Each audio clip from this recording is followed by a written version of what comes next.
I am joined with the man himself.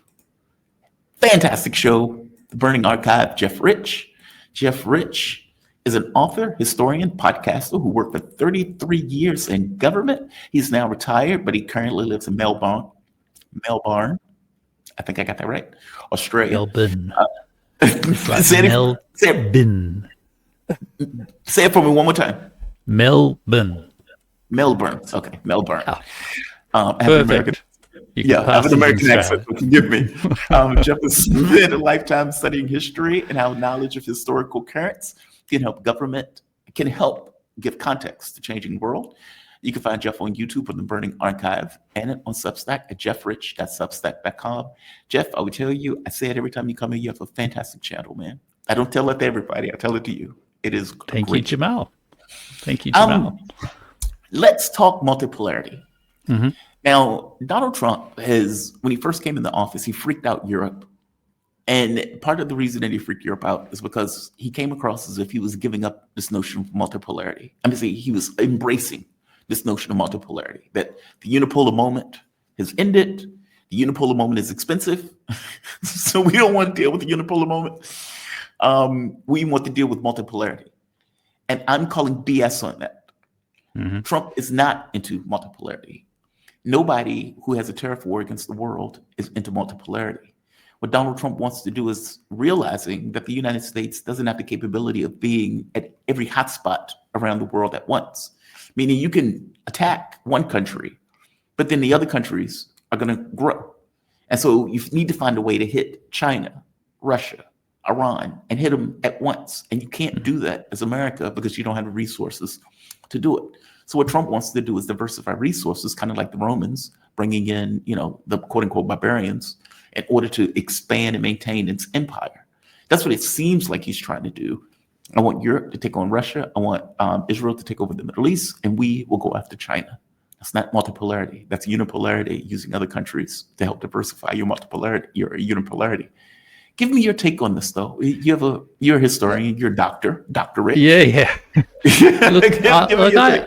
I agree with you because it's like calling in the assets. Like I think I've been saying for a couple of years on my show and interviews and things that, in a way, the US has been in this dilemma for a couple of years now, where it feels it's got too big of an empire, doesn't want to pay for it all, and it's a bit resentful about all the obligations, and so it's calling in the assets, calling in debts.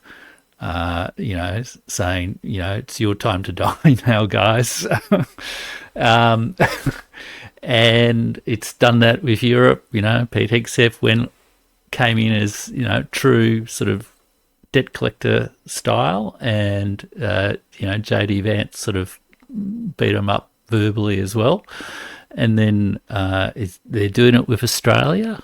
And the funny thing is, the allies like Australia are so sort of emotionally, psychologically, ideologically committed to the whole idea of the US empire that they want the US to succeed. So they say, yes, American primacy should continue, and so yes, we will do more, and yes, we will call you daddy. So I feel that is absolutely the sort of dynamic that's going on. It is a kind of we can't pay for it all, so we've got to continue. And when I almost called him Marco Rubio. Did that interview with, the journalist whose name I forgot, Megyn Kelly. Like, it was his first interview as Secretary of State in the first couple of days. And this is where he said, yes, it's a multipolar world now. And everyone got all excited, and all the people in the alternative media who really wanted to believe that, Donald Trump was a peace president and all this sort of stuff, said Marco Polo said it's a multipolar world. Did I say Marco Polo? Marco Rubio. And but I remember I did a show at that time because there was a whole report on multipolarity that was prepared for the Munich Security Dialogue, I think, this year, about different attitudes and sort of kind of offering various sophisticated reasons why it really won't be a multipolar world. But I described the way in which Marco Rubio described and Donald Trump thought about multipolarity as, yes, there are other powers in the world, but America has all the power and they have all the responsibility. So, it's not actually about, even fair distribution of power, reflecting resources, capabilities, talents, that sort of thing. It's about, yes, we acknowledge you exist. We can't not acknowledge you exist because, we buy half of our goods from you and all this sort of thing. But we get to set the rules and you do what what we tell you to do, sort of thing. So it's a very distorted concept of multipolarity. And then people would turn it into this sort of, return to the great powers of the late 19th century sort of world, the sort of concert of Europe and spheres of influence and all this kind of thing. And again, that was sort of a bit of a projection, really, because at that time it was the US going to Europe and saying, you might think that you're independent countries, but we're going to tell you how much you spend on defence and where you spend it and, which wars you fight. And, we're going to force, weird trade agreements on you, and we're going to defy, resist any attempts you have to control our tech industries and AI and all this sort of thing. So it was always multipolarity from a sort of unilateral sort of perspective. So it met a very, very, very low bar of accepting that there were other people, in the room, but not treating them with respect. And like you even get that with, Trump's demeanour with other, journalists and leaders from, around the world, like the Liberian president or leader, I'm not quite sure what his official title was, who met with him, and he says, you speak very good English. It's sort of like, oh my God, this is some caricature from the 1960s, isn't it? It's like nobody even briefed him. Like, that's the wild part, right? He just doesn't care. And that's the humiliation. Like, that is so humiliating. Like, I admit, even if the president is incompetent, I want the president to have a bottom level of competence. Meaning, I want the president to be brief, to know that these were slaves that came from America, and so of course they speak English. Like, that's what I want. That's not what you get with Trump. Trump doesn't read. Trump doesn't know this stuff. And you said something else, a distorted concept of multipolarity. I think we are in for chaos. And what I mean by that is the US may have that concept of multipolarity. It doesn't mean anybody else has accepted. There's an interregnum that seems to be taking place in regards to world order. And in the context of that interregnum, it is chaos. It's one world that seems to be not saying, effectively, we don't accept your point of view. That's your point of view, man. And at some point, that has to be reconciled in order for a world on some level to be stable. Like, if you're talking about like the old great power conflicts of Europe, Europe keeps bringing us into world wars. And a part of that is because there's a disagreement. Like, if you and I are playing chess, there may be a certain part of the board where we both just agree upon. It gets interesting when we disagree on the game, when there's something happening in the game space that we just fundamentally disagree upon, and we're fighting over that because we have a disagreement over the thing that we're fighting on. That's the imbalance in the position that we're effectively using to try to win. I'm saying that's kind of where our world is today. The United States is coming up with this weird, distorted image of multipolarity of, we accept this multipolarity, but we still get to tell you what to do. And the other countries are like, no, you don't. It doesn't, no. Yeah. And look, Give I me mean, your take on that. that's grounded in the whole historical experience of the United States since 1945. Really, since like the rest of the world is a bombed out city. Not my words, words of a very distinguished historian to describe, what the sort of literal but also metaphorical state of the world was. And America's, got this preponderance of power, this preponderance of military, preponderance of economic influence, and also just the morale sort of thing. I'll just sort of adjust my camera a little Oh, bit. I'm sorry. No, that's okay. It was just pointing a bit too far down there. So I had another camera set up, and it was messing with my microphone. So I don't know. I had to make a last minute change, Jamal. But You're perfectly fine. You are perfectly fine. I'm sorry. that's all right. So it's had 80 years of sort of reinforcing feedback that it really could make unilateral decisions, and it really could get away with it. But that's just not the case anymore. And it's not just China who's talking back. It's not just, Russia that's talking back.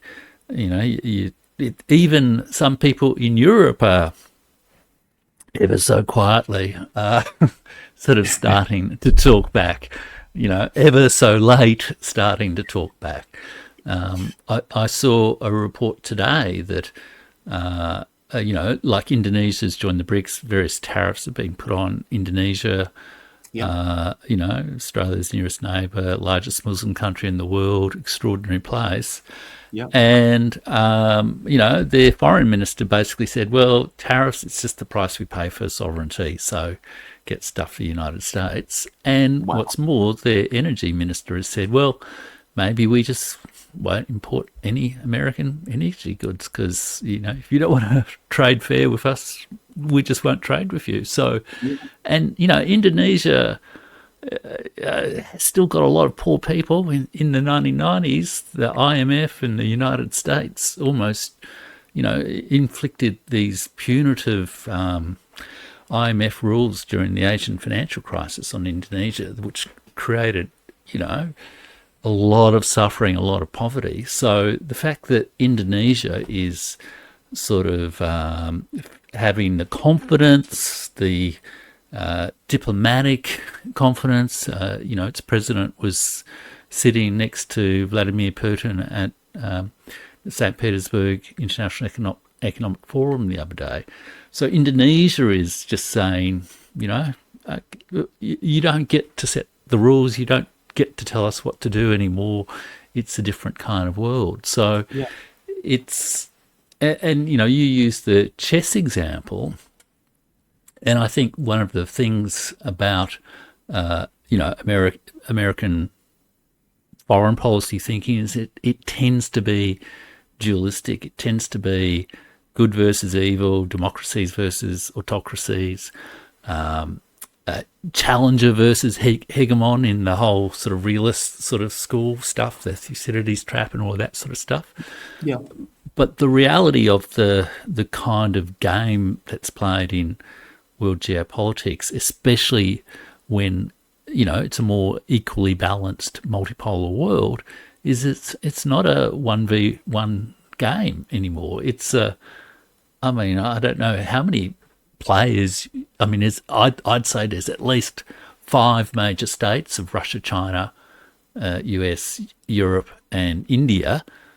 But Indonesia's becoming a player. All these sort of middle powers are becoming players. They're acting together in organisations like BRICS and like Shanghai Cooperation and finding points of leverage to exercise more influence. So it's not just when the United States says, I'm going to move to this place on the board, they can't just think about what, let's say the black pieces are going to do. they have to look around, they have to look, all around and say, well, what are these people going to do as well? And it's just not playing out, I guess, the way they're expecting. See, I think you're right. I think it is a Thucydides trap, but I don't think it's. And initially, I used to think it was going to be Thucydides trap between countries. I just don't think it was working in the context of countries. I think it's working in the context of there's the West, led by the U.S., Daddy, in charge of the West, and then there's everyone else, and everyone else is looking for a new way to reshape the way the world is organized, and the U.S. is not liking it, and it's rubbing up against that because it doesn't want to accept this idea of saying, okay, the world doesn't want a hegemon. The world doesn't want a rules-based order. It wants rules. It wants honest engagement. It wants, if a country is committing a genocide, it wants to be able to say, hey, that's a genocide that needs to stop. It doesn't want the U.S. putting its thumb on the ICC or putting its thumb on the OPCW. Like, it doesn't want that stuff. It's looking for something else. I got to get to Australia. Oh, yeah. So the U.S., and because this feeds right into the conversation, the U.S. goes to Australia and South Korea, says, hey, if and when there is a war with China, we need you to figure out whose side you're going to be on, and you need to tell us now. Now, this is fascinating for South Korea because South Korea went through a coup attempt. I mean, for God's sake, Yoon Suk Yeol tried to literally overthrow the government, potentially disappear his political rivals, blame North Korea for it in order to take dictatorial powers. And, there was a question of whether or not that was taking place because the U.S. would have absolute control of the South Korean military in case of a military conflict.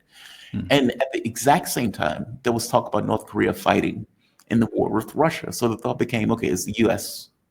disbelieving in South Korean democracy that it will go along with it because it's a democracy? And so now the mask is off.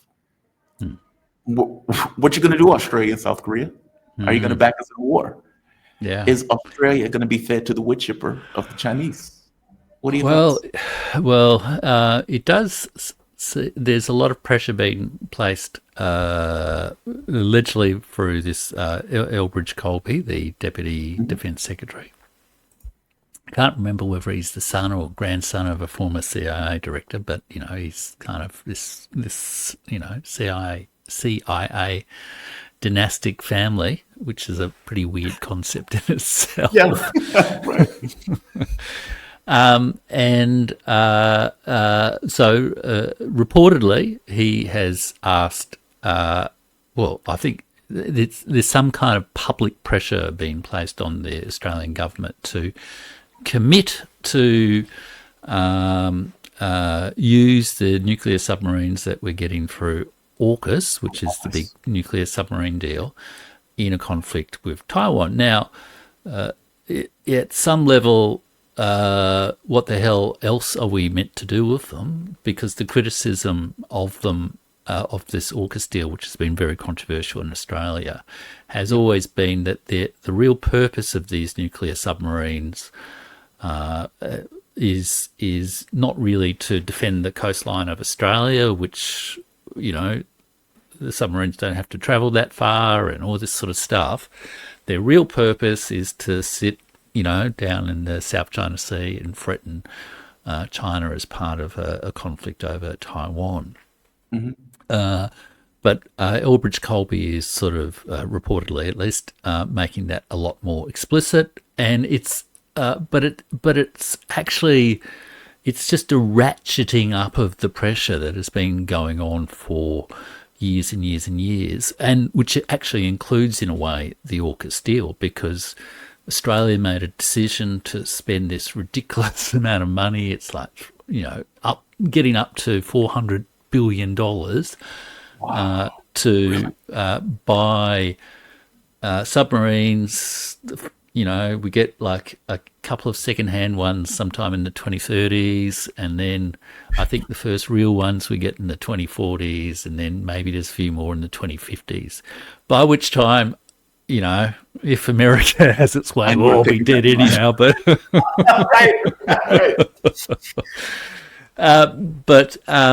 so already in making that decision, it's significantly compromised its sort of sovereignty.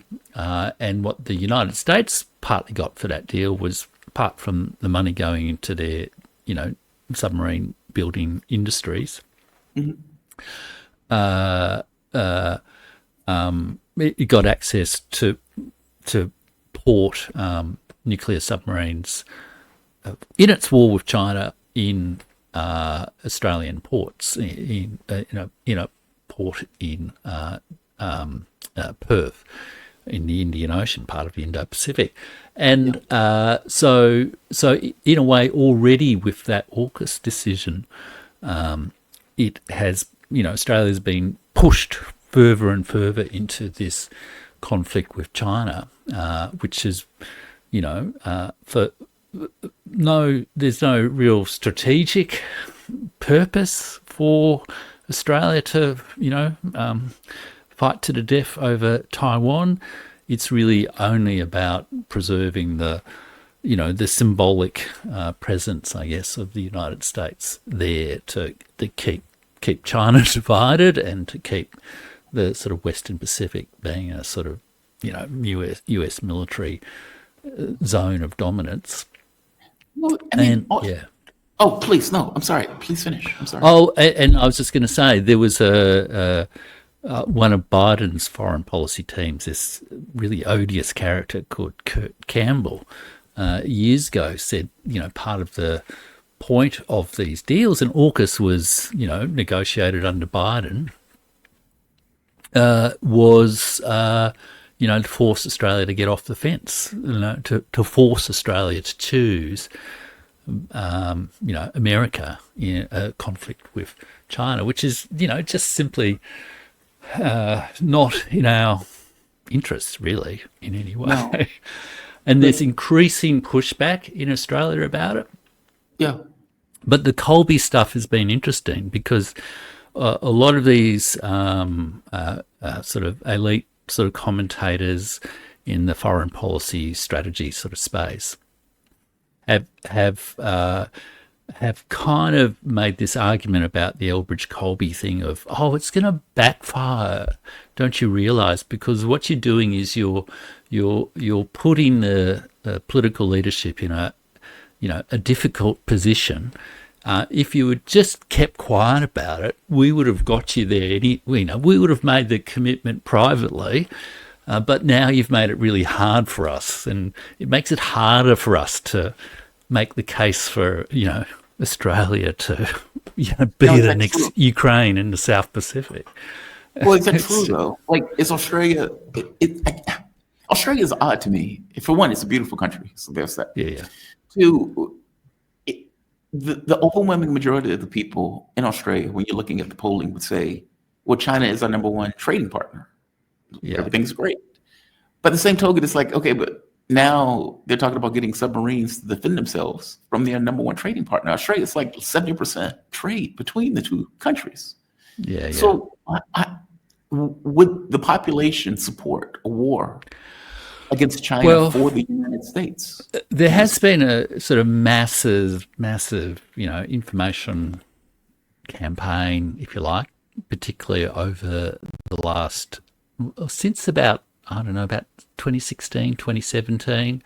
There were a few cases of, and it was in that period where, China was being accused of wolf warrior diplomacy, things like that. There were, conflicts over sort of climate change agenda, and there were. War? Hey, sorry. And that should lead to war. We don't like your climate change. Well, no, it's just the climate of opinion really turned very sharply in Australia. I saw you had Jerry Gray on the show last night, Australian time, and he sort of commented on this too. There was this really sharp shift of opinion where, John Howard, Conservative Prime Minister from 96 to 2007 or something, one of the longest serving prime ministers in Australia, always used to say, and very loyal ally to the United States. He was actually in America, when the 9/11 events happened, and was straight on the phone to George W. Bush and all this sort of thing, invoked the sort of alliance defence treaty between Australia and the United States so that we were protecting America from whoever perpetrated that attack. And he would say, Australia doesn't have to choose between United States and China.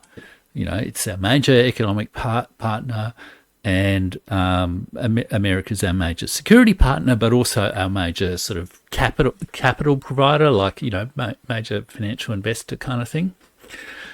So big concern during the financial crisis was the money would stop flowing in from the USA. But that really turned in the late 2010s, and it was increasing pressure, including from people like John Mearsheimer, that Australia couldn't exercise a choice about this. That Really? when the bottom line, America would insist that you're either basically you're with us or against us, and security trumps economics. And it sort of it's created quite a bit of internal tension within Australia. And then, of course, we had COVID and, all the weird international politics and the different responses around all of that. And we've had a series of, pretty alarmist media campaigns about red alerts.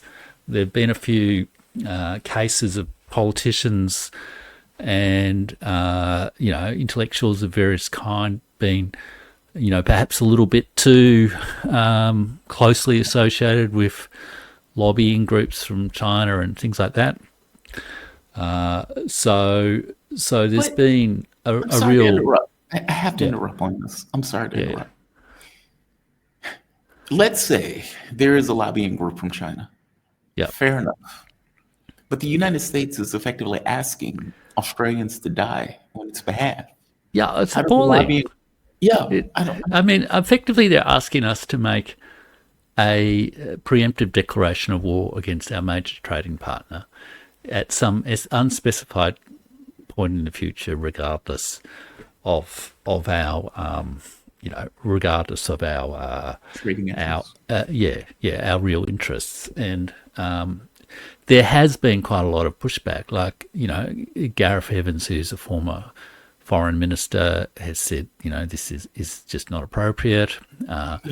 The former head of the Foreign Affairs Department, Peter Varghese, has published a piece in the leading, like, the Wall Street Journal of Australia kind of thing.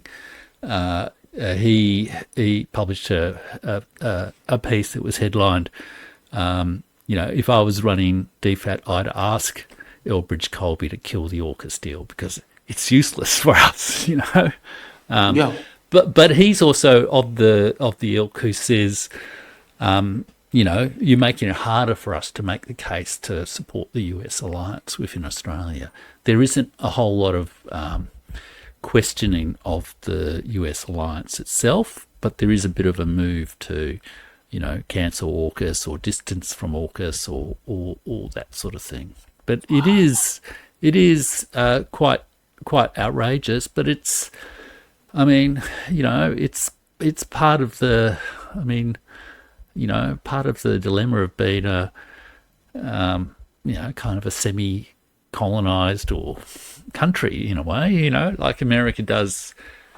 They complain about Chinese influence in certain places, but the extent of American penetration of elite opinion and think tanks and all the rest of it is truly astonishing. There's the interpenetration of the media elites. There's, all these sort of,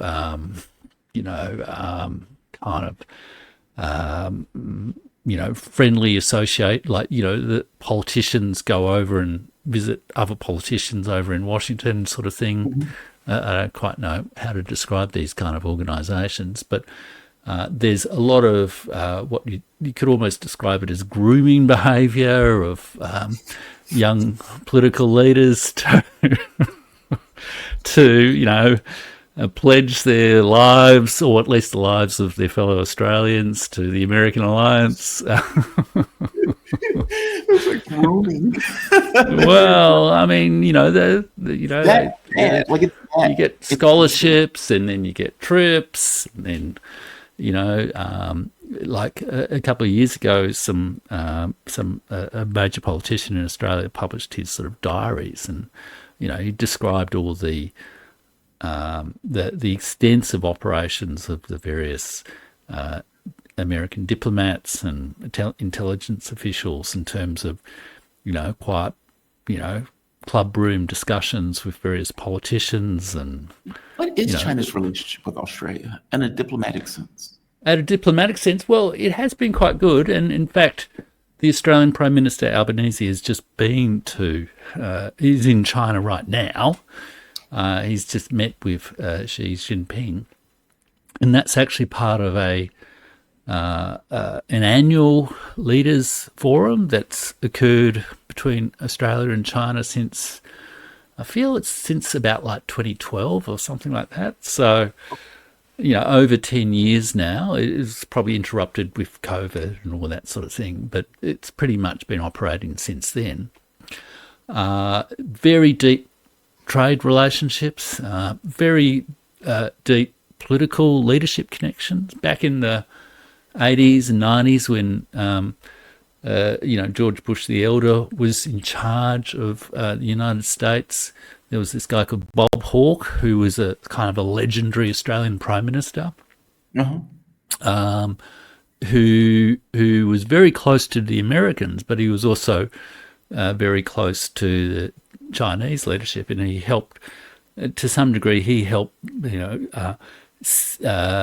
accelerate Australia's economic engagement with China back in the 80s, to really sort of open Australia up as a trading partner to, at the time when China was just starting to, open up to the world and begin its sort of various economic and other reforms. And that really laid the groundwork for a very close economic relationship, but also a political relationship that was actually advantageous to the Americans, because the American president and Secretary of State would actually use Hawke and some of the other ministers as go-betweens or key advisors on how to manage this absolutely critical relationship with China. So it has been very, very good. There's deep cultural ties. There's, a huge people-to-people ties, like the second largest migrant group in Australia, and a very large proportion of Australia's population are migrants or children of migrants. The second largest group is, Chinese people, and then it's India. Like the top is Britain, but that's partly a historic thing, and then China is getting closer and closer to number one. So there's a deep social and cultural ties, but over the last 10, 15, 20 years, the security concerns of the United States, as it's got more anxious about its control of hegemony, have pressured Australia more and more and more down this sort of conflict and competition route with China. And amongst the elite decision makers, politically, you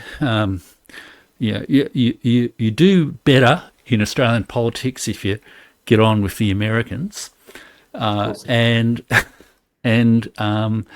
you also in the sort of defence and security world, the American alliance brings Australians, outsized influence, outsized sense of power.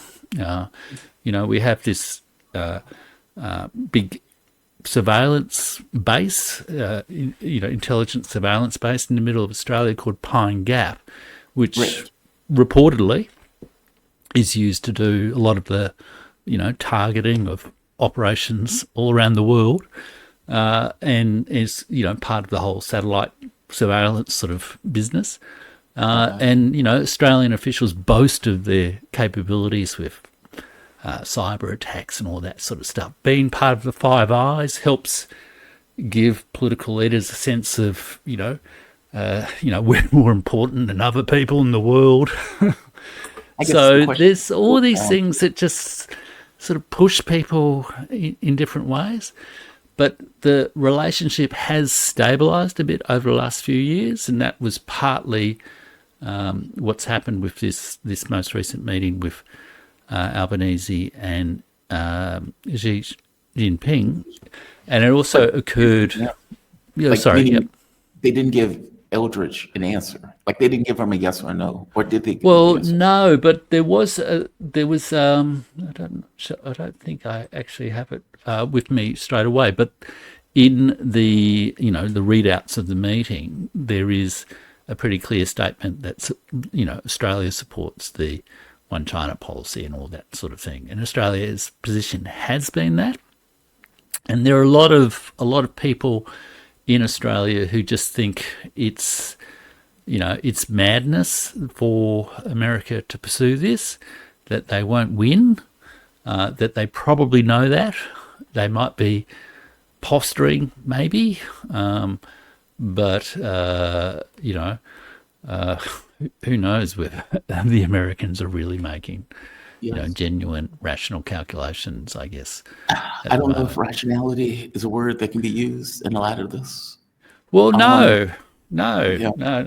This is, as KJ said, fight the bear fallacy. That he said 5% of Americans think they can fight and beat a bear with their bare hands. Absolutely.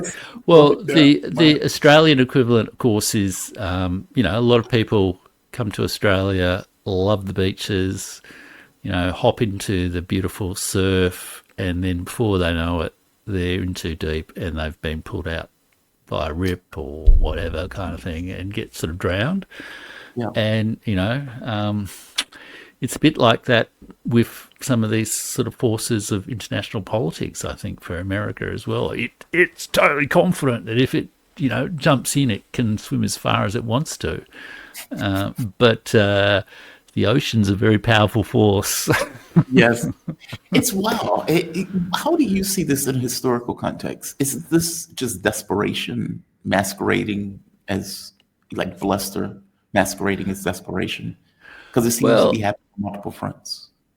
I'm very influenced by sort of Emmanuel Todd's, who's a French historian who's written this book, Defeat of the West. And, his comment is that, in a way, Trump is both a symptom, but also a accelerant of a kind of a sense of resentment from America, that it's not, as Donald Trump himself used to say, America doesn't win anymore kind of thing. Wait, real quick, the resentment at who? At the rest of the world for catching up, or the rest of the world for ripping America off, or Europe for, bludging off the. Is that that might be an Australian slang term, bludging being, sort of taking advantage. Yeah. So I think there is that sort of sense of resentment, but I also feel it's just like it's a little bit trapped in its overextension, and it's become an uncontrollable machine in a way, that it's just very, very hard to turn around. But there are so many weaknesses in it now, you just can't see how it can't start to bleed away. But I think it will ultimately require some sort of, this is, one of my darker thoughts. It's ultimately going to have to have a significant, military defeat. Yeah. To start to make some recalculations. Is Ukraine enough of that? Well, look, it could be. Because it's like like NATO is a power projection device for the U.S. and Europe. Meaning we like NATO because we can project power in Europe. So it's like, how can we be resentful for Europe for allowing us to be a hegemon and use Europe for that? Like, meaning you may be right, you may be resentment, but it's pretty rich. But it comes out in the you don't pay enough. Europe is these lazy effete people who don't spend enough on defence, and they indulge themselves with things that most states in the world developed in the 20th century, which social security systems and healthcare systems, That's a quality education systems, things like that.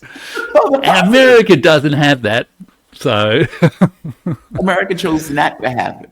And the life expectancy difference between Europe and America is 4 to 5 years. I mean, obviously, it's a bit varied across the different states of Europe, as it is across the different parts of the United States. But 4 to 5 years is quite a bit, But we chose those things. Like, that's the part that gets me, right? It's like, if you're going to be that. And this is why China is aggravated with the U.S. in many respects. Like, if you ever hear Chinese people talk about it, they're like, it's like, oh, you're ripping us off. It's like, dude, we used the money that we got through business deals to build our country. We built our education, we built our science, we built the technology, we built schools, education, gave the money back into the public. You guys gave it to oligarchs. And now you're screaming at other people because you chose to give money to oligarchs who chose to buy boats and second houses and took vacations all across the world and everything else. Like, that's a bit rich. I don't know. I just find it to be a bit rich. You could be right. It could be Yeah, totally. And look, I was having a conversation with someone the other day where I said, in some ways, America at the moment reminds me a little bit like Britain in the 1920s. Yeah.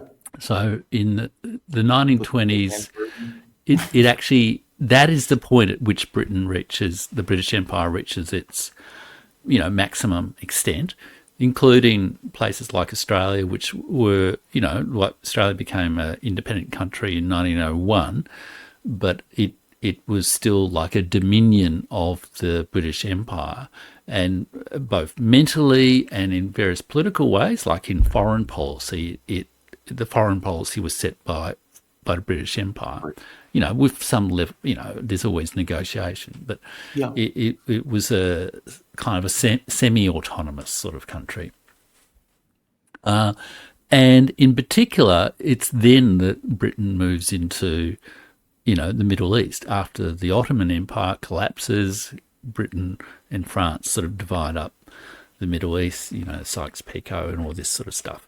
And Iran gets the oil, blah blah blah blah blah, and also is keen on attacking the Soviet Union from the south through the Black Sea and all that sort of thing. So, but it's also in this period where its cruelty in India goes up because there's significant resistance to Britain in India. Gandhi, salt marches, the independence movement, that kind of stuff. Australia's getting stroppy, or obstreperous. And so the hold of the British Empire on things is getting weaker. And America, it's also fundamentally indebted after World War One. And so the United States has become, by that point, the sort of superstate in the world, partly on the basis of the sort of World War One debts.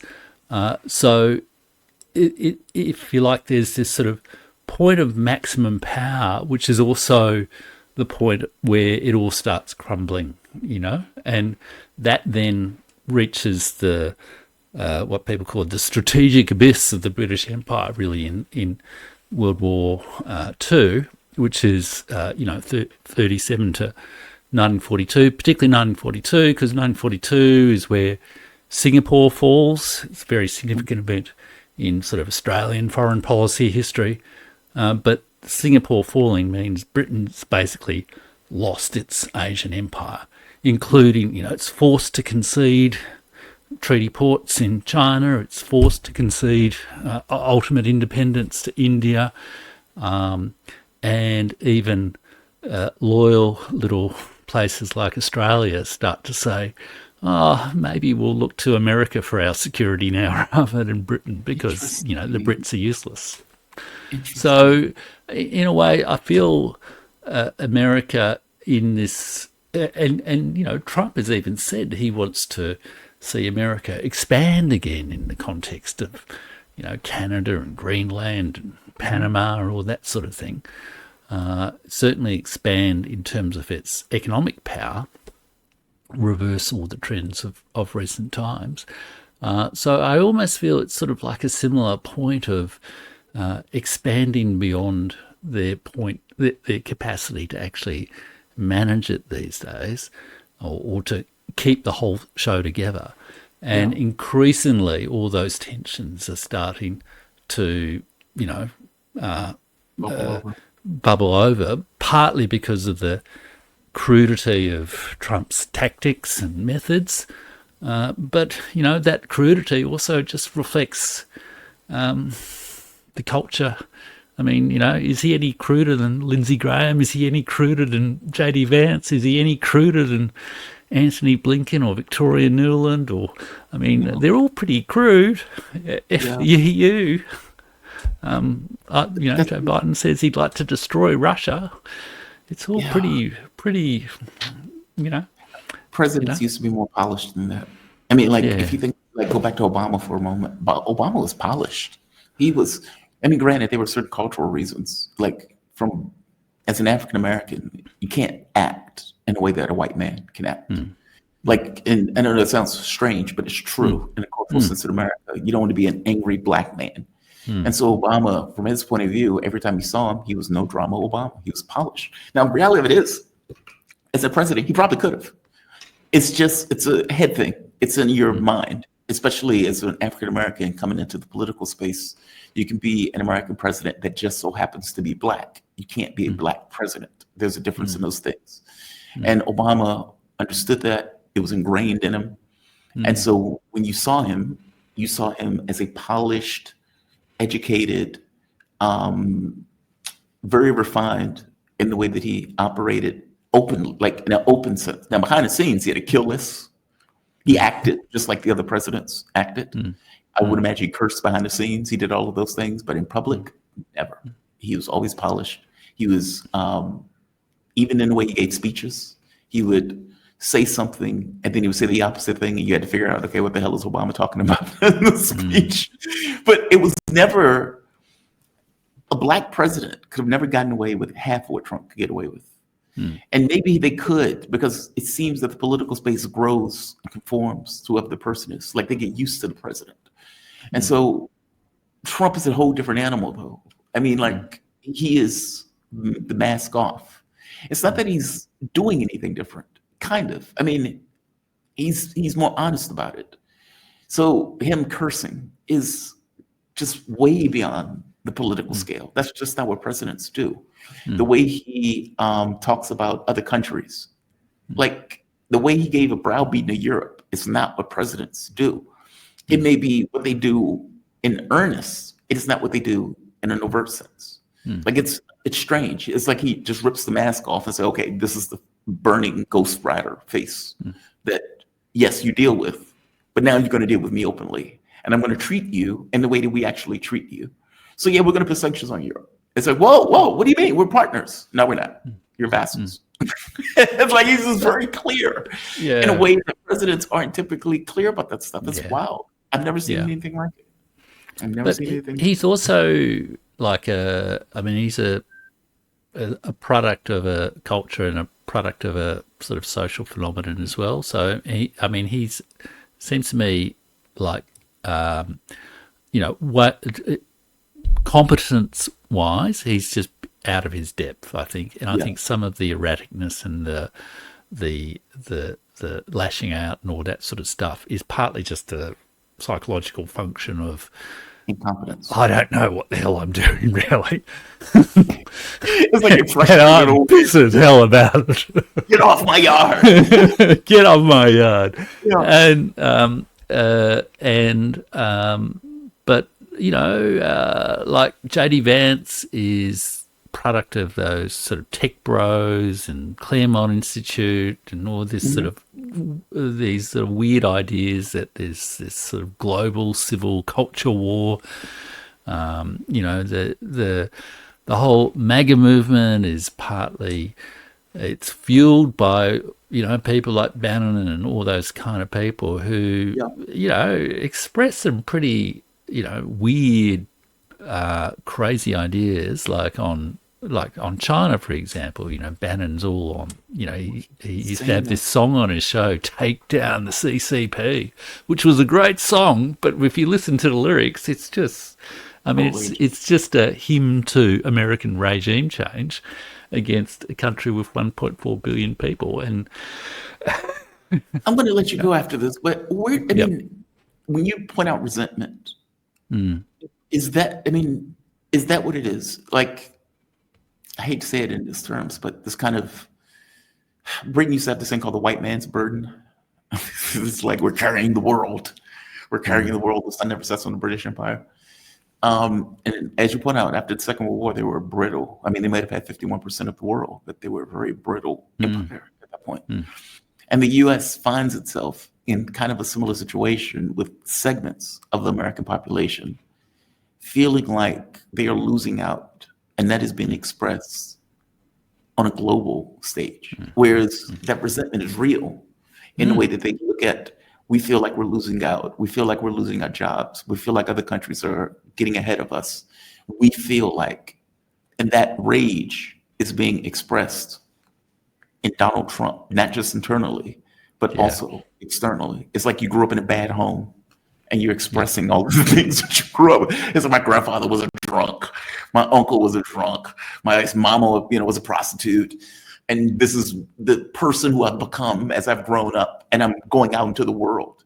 And Trump is representative of that guy and that broken home being expressed on the world stage, if that makes sense. Because the resentment thing I can accept. Because if you look at Trump and the things that he says, it's angry guy. It's just weird. And he feels that. I mean, the whole "Make America Great Again." It's bring back our lost greatness. There's all the sort of machismo sort of poses. Even just, I mean, there was the event with the Liberian guy, but I've seen Trump do that with half a dozen journalists from different countries. Oh my God, there are people in the world who don't speak English the way they do in New York. I mean, wow. It's just so, it's a kind of insular attitude as well, I think. And I don't know, so there is the resentment, but there is also just this, very crusading, libertarian, don't tell us what to do sort of element to American political culture, I think, which is also totally. But it's like we're putting tariffs on this country and we're going to it's almost like we don't have to deal with you on equal terms. And not just not have to, I need to make a show of us not dealing with you on equal terms. I need to show that America is strong, that we're better, that we are going to force this on this other country and they're going to have to accept it. Like, he makes a show, it becomes theatrical. Like the Indonesia thing is a really good example. What rationale do you have for trying to say Indonesia is going to pay 30% tariffs, but we're not going to pay any tariffs to them, and then make a show of you doing that? It's very weird. I don't know how to place it. And look, it's just backfiring enormously. Like, the perception of America is totally tanked in Australia, and no doubt around the world. I mean, I follow the Indian media quite a bit, and Trump's there was a lot of support in the early weeks or whatever of Trump's administration. You know, Tulsi Gabbard and a few other sort of prominent Hindu or Indian people, and he all that goodwill has been lost, and partly just through all this coercion, or these stupid statements, or the grandiose statements, the total misreading of the India-Pakistan situation, and all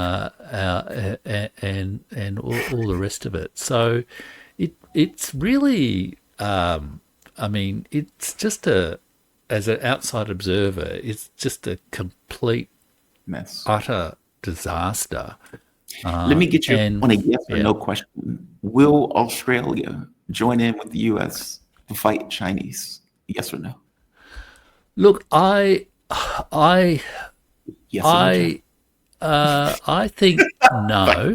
I think no, because there's a lot of resistance to this, yeah. and I think ultimately, you know, maybe I'm just telling myself what I want to hear, but I just ultimately can't believe they'll be that stupid. I mean, I had a guy called Sam Rongaveen, who's like a really great defense expert, on my show a couple of years ago. And he basically, you know, said, you know, when people start talking about fighting China over Taiwan, you've got to realize that very, very quickly this will become a nuclear escalation. And he says, and, you know, and that means the extinction of the human race, guys. So it's sort of like, at some point, even the crazies, sorry to say, in the United States government are going to have to realize it. So I just, at some level, I can't quite believe it will get to that point. However many preparations, however many battle plans, however many provocations, and all the rest of it that are going to happen, because America is just bleeding support in Asia, it's bleeding support in Australia, it's bleeding support in Europe, and at some point, people are going to turn around and say to Donald Trump, you know, you've blown it, mate. Maybe it's time to retire. And they might do a Kamala Harris to Joe Biden even. I part of me appreciate Donald Trump's acceleration because I need the U.S. I need the world to grow up, and I need them to not stop looking at us as daddy, so we can deal with our own affairs. Exactly. But we'll see. Jeff, my man, thank you for this. I always appreciate these conversations, Jeff. I always learn something from you, man. Jeff Rich, he is author, historian, podcaster who worked 33 years in government, now retired. He currently lives in Melbourne, Australia. Jeff has spent a lifetime studying history, and his knowledge of history currents helps give context to changing currents or changing times. You can find Jeff on YouTube at The Burning Archive, and you can find him on Substack at jeffrich.substack.com. And again, I would say it, he has a fantastic channel. Jeff is awesome. A doctor, by the way. Dr. Jeff Rich. And you should check my Substack at the moment. I'm doing a whole little feature on Indian history as well, which is very timely given all sorts of events. So viewers should check that one out. Absolutely, I would check that out. I love your historical pieces. And like I said, you have a really good channel. It gives a lot of historical context to many of these things that are taking place now. So thank you for this. Fantastic. Thank you, Jeff. Say hello to KJ for me too. I will tell KJ hi. He's supposed to be on later today, so I'll definitely tell him hi. Thank you, man. Okay. Be safe. Ciao.